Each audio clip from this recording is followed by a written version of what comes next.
national sovereignty, they say, is a social injustice.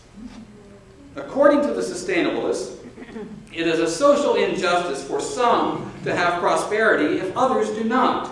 It is a social injustice for some to be bosses and others to be merely workers.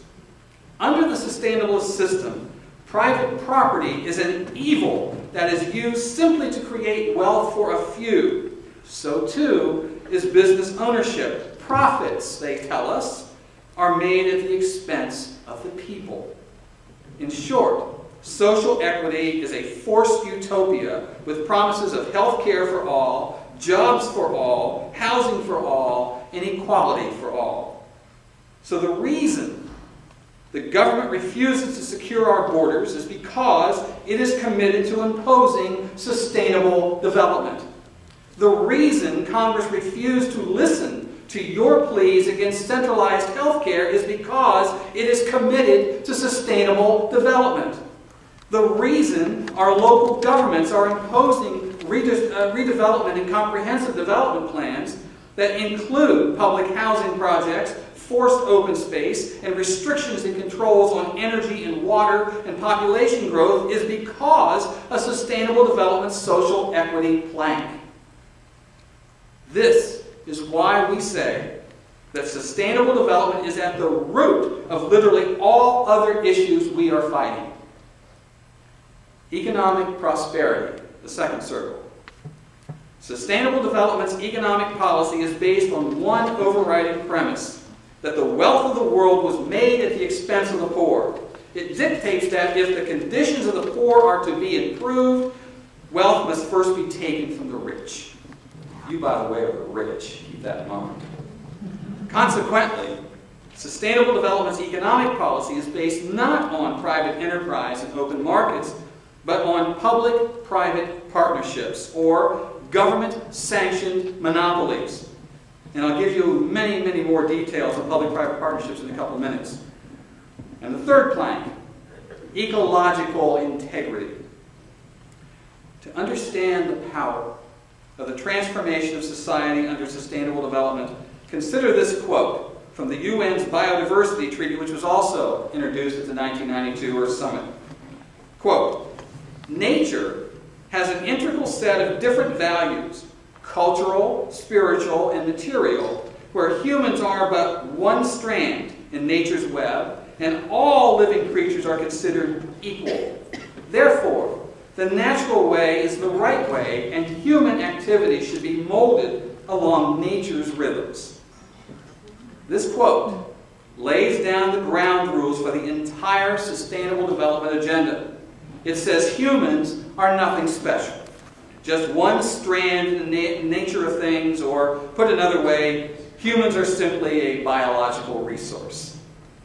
Sustainabilist policy is to oversee any issue in which man interacts with nature, which of course is literally everything. This is necessary, sustainabilists say, because humans only defile nature.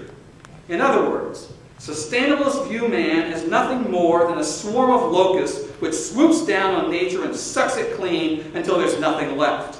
Nothing good comes from man, according to sustainabilist doctrine. Do you think you own and control your private property? Then consider this quote from the report of the 1976 UN's Habitat 1 conference, which said, quote, "Land cannot be treated as an ordinary asset, controlled by individuals and subject to the pressures and inefficiencies of the market. Private land ownership is also a principal instrument of accumulation and concentration of wealth, therefore contributes to social injustice," end quote.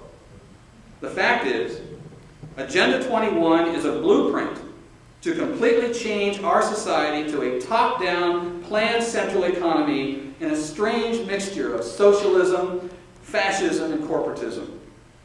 To convince Americans to accept it required something that we would have to sacrifice our natural rights voluntarily. How would we do that?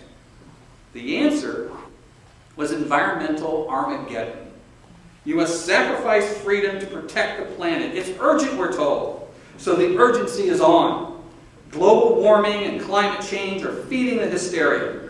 There's no time to consider things like individual concerns, wants, and needs. Selfish, cries the sustainabilist. We must save the environment. Go green. Get out of your cars. Stop using energy. Sacrifice. Cut your carbon footprint or perish. And so, federal and state governments, working hand in hand with a horde of non-governmental organizations, private groups with personal political agendas, force passage of rules and regulations that are passed down to local communities. But, say your local officials, none of that UN socialist stuff is true. Just conspiracy theories of right-wing radicals. We're just creating the tools necessary in a local effort to manage growth and development for our community, they say. Have you heard these? They consider this quote from J. Gary Lawrence, a planner for the city of Seattle and an advisor to the President's Council on Sustainable Development. He said, quote, "Participating in a UN advocating planning process would very likely bring out many who would actively work to defeat any elected official. Any elected official undertaking local Agenda 21. So, we will call our process something else, such as comprehensive planning, growth management, or smart growth." End quote. Local indeed.